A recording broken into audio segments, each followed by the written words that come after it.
पुराने समय की बात है। एक बुजुर्ग कुम्हार अपने चाक पर मिट्टी के बर्तन बना रहा था। दिन ढल चुका था, आसमान पर सिंदूरी रंग बिखर चुका था। तभी एक संत और उनके दो शिष्य उस रास्ते से गुजरे। अंधेरा होने को था। संत ने कुम्हार से पूछा, क्या रात बिताने के लिए हमारे लिए यहाँ जगह हो सकती है? कुम्हार हाथ जोड़कर बोला, महाराज, आप जैसे संतों को आश्रय देना सौभाग्य की बात है। कृपया पधारिए। कुम्हार ने संत और उनके शिष्यों के लिए साफ सुथरी जगह तैयार की। भोजन में खिचड़ी और ताज़ी रोटी परोसी। संत जी कुम्हार की सेवा से अत्यंत प्रसन्न हुए। सुबह होते ही संत चलने को तैयार हुए और बोले, तुम्हारी सेवा से मैं बहुत खुश हूं। मांगो 3 वरदान। कुम्हार मुस्कराया और बोला, पहला वरदान दीजिए कि मैं 100 वर्ष तक जीवित रहूं। संत बोले, तथास्तु। दूसरा वरदान, मेरी चाक कभी न रुके और काम में हमेशा बरकत रहे। संत ने सिर हिलाकर दूसरा वरदान भी दिया। अब तीसरे वरदान की बारी आई।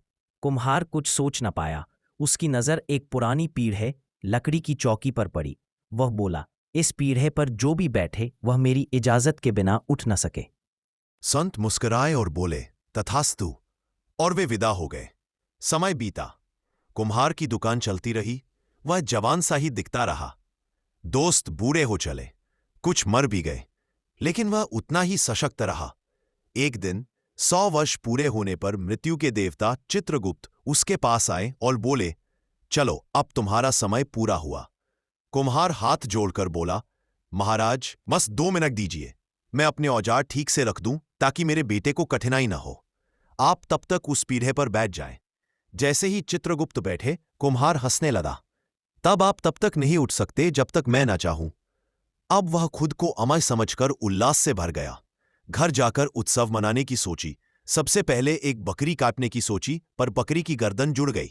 फिर मुर्गा काटा, वही हाल। वह चौंका, सोचने लगा, अगर चित्रगुप्त ही इस पीढ़े पर कैद हैं तो मृत्यु कैसे हो सकती है। समझ आया, अब इस संसार में कोई मरेगा ही नहीं। यह तो बड़ा संकट है। समय बीता। 1 साल बाद पूरी पृथ्वी पर त्राही त्राही मच गई। वृद्ध बीमार लोग तड़प रहे थे पर मर नहीं रहे थे। जंगलों से जानवर शहरों में घुस आए। खाने की ची थीं।